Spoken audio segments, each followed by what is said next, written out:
सभी को जय हिंद दोस्तों, आप सभी का हार्दिक स्वागत है जय हिंद रिएक्शंस पे। आशा करता हूँ कि आप सभी लोग बहुत अच्छे होंगे। तो आज हम आपके एक लेटेस्ट और एक इंटरेस्टिंग वीडियो लेकर आए जिसमें आप देखेंगे ये जो चीमा है ये इस बात से परेशान है कि भारत के ऊपर कोई दबाव क्यों नहीं डाल पा रहा, चाहे वो अमेरिका हो या फिर बांग्लादेश। तो इस वीडियो में आप देखेंगे चीमा को रोते हुए, जिनकी स्पेशल गेस्ट होंगी मशहूर पत्रकार आरजू काजमी, जो कि बात करेंगी हमारे प्यारे देश भारत के बारे में। तो ये वीडियो काफी इंटरेस्टिंग होगी, आपको बहुत कुछ जानने को मिलेगा और मजा आएगा। तो इसे अंत तक देखें और चैनल पे नहीं है तो चैनल को सब्सक्राइब कर दें ताकि हम आपके लिए लेटेस्ट इंपॉर्टेंट और मजेदार वीडियोस लाते रहे। तो चलिए पहले ये वीडियो देखते हैं और अंत में इसके बारे में बात करेंगे। जय हिंद, जय भारत। दोस्तों, जैसा कि आप देख रहे हैं मेरे साथ मौजूद हैं आरजू काजमी साहबा। मैडम, सबसे पहले तो आपके वक्त का बहुत शुक्रिया। बहुत शुक्रिया सर कि आपने इनवाइट किया। Thank you so much. Madam, Sheikh Hasina Wajed को डेथ सेंटेंस दे दिया है, लेकिन इस वक्त जो पूरी दुनिया में सवाल हो रहा है वो एक ही है कि क्या भारत जो है वो शेख हसीना वाजिद को भेजेगा या नहीं भेजेगा बांग्लादेश वापस।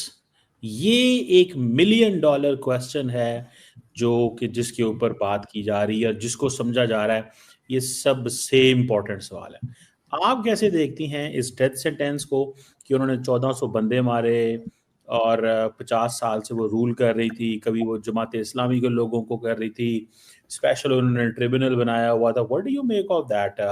और ये तो एक बहुत बड़ी चार्जशीट है उनके बारे में। और लेकिन सबसे इम्पोर्टेंट है क्या भारत उनको वापस भेजेगा, क्योंकि इससे पहले भी उन्होंने बहुत सारे लोगों को बहुत दफ़ा इंडिया को कहा है। What do you make of that madam? Sir सबसे पहले तो अगेन बहुत शुक्रिया कि आपने इनवाइट किया। और बिल्कुल मेरी कुछ लोगों से सर बात हुई, इंडिया में भी मैंने जो एक आध शो बनाया तो उसमें मैंने उनसे यही पूछा, तो उनका यही कहना है कि भाई वो पॉलिटिकल असाइलम पे हैं तो फिर तो भारत वापस नहीं करेगा, इसलिए कि जो लोग ऐसे होते हैं उनके ऊपर असाइलम लिया होता है उन्होंने, तो उनको तो आप जबरदस्ती नहीं वापस भेज सकते। तो जितने दिन रख सकेंगे उतने दिन तो रखा जाएगा, उसके बाद जाहिर है कि उनके पास अपील का हक भी है। वरना तो जैसा कि लोग बात कर रहे हैं कि 2024 में तकरीबन 1400 के करीब लोग जो हैं वो उनकी जानें गई थी। आपको याद होगा वो जो झगड़ा चला था बांग्लादेश में, उस वक्त तो शेख हसीना वहीं थी। तो इस बात को भी कहा जा रहा है कि इनके कहने से हुआ था। तो अदालतें तो उनकी आजाद हैं, अदालतें जो हैं वो अगर आजाद ना होती तो इस तरह का कि फैसला ना आता। तो अब फैसला आया, लेकिन जाहिर है कि अब वो उसके ऊपर अपील दायर करेंगी, एक लंबा प्रोसेस चलेगा। ऐसा तो नहीं है ना कि आज उन्होंने सजा सुना दी है तो कल उनको कोई फांसी पे लटका देंगे, ऐसे ऐसे तो नहीं होता। तो जाहिर है उसका मुझे ये लग रहा है कि भारत भी उनका साथ देगा, क्योंकि जब उनकी गवर्नमेंट थी शेख हसीना की तो भारत के साथ उनके टर्म्स बहुत अच्छे थे और इसीलिए भारत में वो रह भी रही हैं। और इसके अलावा अगर वो कहीं और निकलना चाहें तो शायद अभी तक उनको अमेरिका ने इजाजत नहीं दी है कि वो वहां पर आ सकें, लेकिन अगर किसी और कंट्री में जाना चाहें तो वो उनकी अपनी चॉइस है। लेकिन अपील का हक तो वो रखती हैं। तो सर अभी पहले से ये सोच लेना कि ऐसा ही होगा, क्योंकि पाकिस्तान को प्रॉब्लम थी शेख हसीना से, इसलिए कि उनके टर्म्स जो है वो हिंदुस्तान के साथ अच्छे थे, तो हमें तो वो कभी पसंद ही नहीं आई। हालांकि जब जितना अरसा वो रही हैं तो उन्होंने कोई ना कोई अच्छे काम भी किया अपनी कंट्री के लिए, उनकी इकोनॉमी भी अच्छी हुई, उनका एजुकेशन सिस्टम भी अच्छा हुआ, और भी कई चीजें उनकी ऐसी थी जिसकी हम लोग यूट्यूब पे बैठकर एग्जाम्पल भी दिया करते थे। जब नया नया यूट्यूब स्टार्ट किया था तो उस वक्त भी हम एग्जाम्पल्स देते थे कि जी उन्होंने मिलिट्री को मिलिट्री की जगह पे रखा है, मुल्लाओं को मुल्ला की जगह पे रखा है। लेकिन ठीक है, बहुत सी चीजें गलत भी होंगी, मैं ये नहीं कह रही कि जो कोई होता है गवर्नमेंट में उसकी हर चीज सही होती है। कई चीजें ऐसी होंगी जो डिक्टेटरशिप वगैरह का कहा जाता है कि वो उन्होंने अपनी एक बना रखी थी, और मीडिया और हर सब कुछ कंट्रोल था। तो ये सब चीजें तो थी उनकी। तो अब देखते हैं सर क्या क्या वो अपील दायर करती हैं या किस तरीके से अपने केस को लेके चलती हैं। अभी फिलहाल तो मुझे वो भारत से जाती हुई नहीं दिखाई दे रही।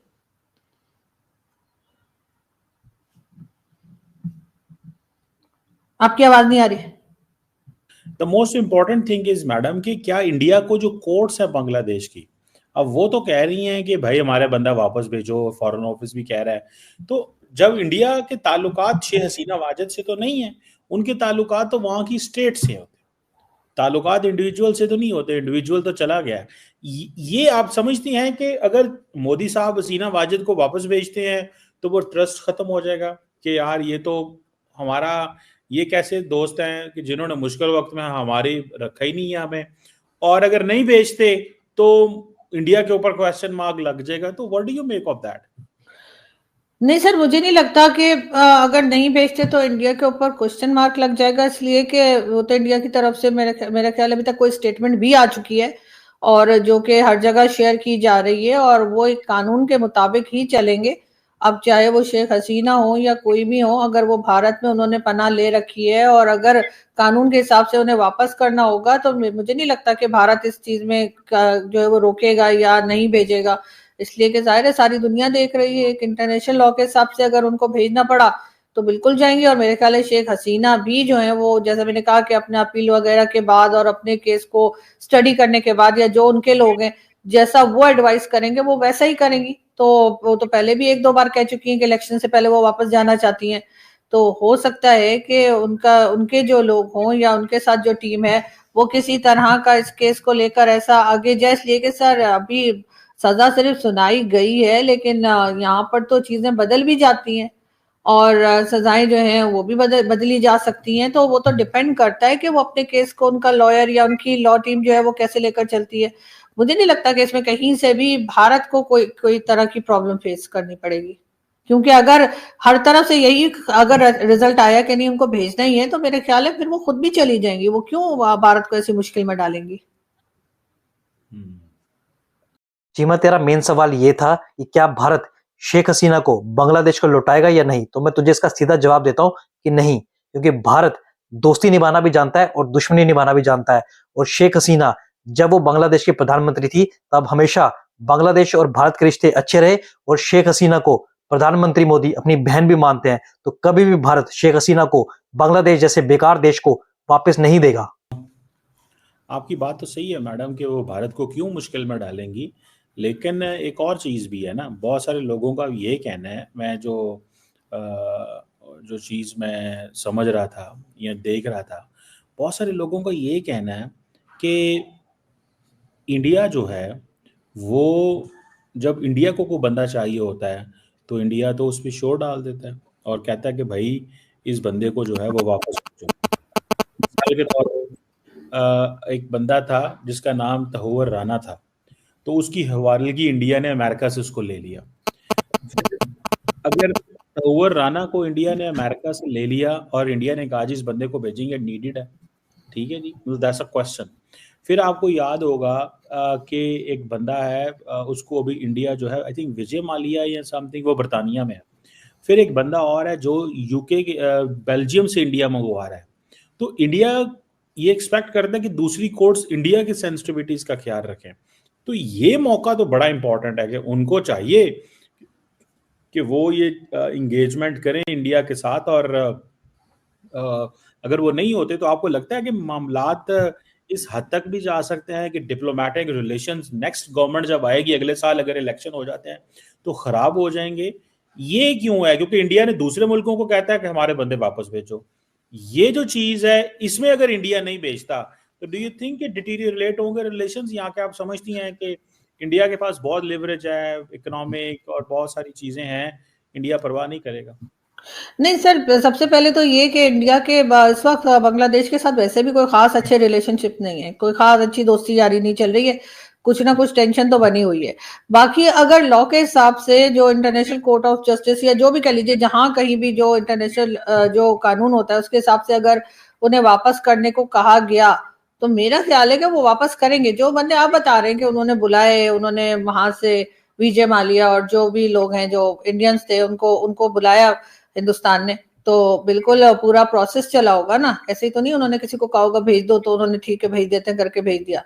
तो उन्होंने दायरा पूरा एक जो प्रोसेस होता है केस दायर करने का, केस फाइल करने का कि जी ये हमें चाहिए, इसने हमारा ये नुकसान किया है, वो सब बताया होगा और उसके बाद उसको भेजा गया होगा। तो इसी तरीके से अगर बांग्लादेश की गवर्नमेंट भी हर चीज फाइल करेगी और कहलवाएगी भारत को कि भेज दें, तो मेरा ख्याल है कि मुझे नहीं लगता कि वो कोई इस तरह की बात करेंगे कि नहीं जी हम नहीं दे रहे, मतलब क्यों हमने रखा हुआ है हमारी मर्जी में, वो वाली चीज मुझे नहीं लगता कि यहाँ पर होगी। अगर किसी तरीके से जैसे आप कह रहे हैं कि भारत ने अपने लोग लिए, इसी तरीके से बांग्लादेश भी ले ले फिर शेख हसीना को। वो आए हैं नोट वर्बैल, बांग्लादेश ने जारी किए हैं इंडिया को लेकिन इंडिया ने कहा है कि नहीं, हम अभी तक वो जवाब भी नहीं देते, परवाह भी नहीं करते। तो ये इंडिया ने एक बालादस्ती रखी हुई है, एक प्रेशर रखा नहीं हुआ है, सर, क्योंकि स्टेटमेंट आया है इंडियन गवर्नमेंट की तरफ से, आपने नहीं देखा होगा लेकिन स्टेटमेंट आया है और कई लोगों ने जो है उसको सोशल मीडिया पर शेयर भी किया है। ऐसा थोड़ी है कि किसी मुल्क का कानून होगा कुछ और वो कानून को लेकर दूसरे मुल्क के पास जाएंगे कि हमारा कोई आपके पास है तो वो कहेंगे हम नहीं सुन रहे, हम नहीं कर रहे। सर वो मतलब इस तरह से मुझे तो नहीं लगता कि भारत में होगा। तो उन्होंने अगर अप्लाई किया या उन्होंने अगर बात की तो मेरा ख्याल है कि एक खास जगह पे जाकर जहां पर के ऐसा होगा कि अब आगे और बात नहीं बढ़ रही है और वापस ही करना होगा, तो मेरे ख्याल है भारत वापस करेगा शेख हसीना को। और अगर उनकी, जैसे मैंने कहा, उनकी लॉ टीम ने अगर कुछ कर लिया इस बीच में तो हो सकता है कि वो ऐसा ना भी करना पड़े उन्हें। हाँ, ये सवाल तो है कि मतलब व्हाट काइंड ऑफ अब ये सिचुएशन। डिपेंड करता है ना कि उनकी दोनों की टीम, दोनों की जो लॉ टीम है वो किस तरह तरीके से अपना केस तैयार करती हैं, कैसे बुलाती हैं।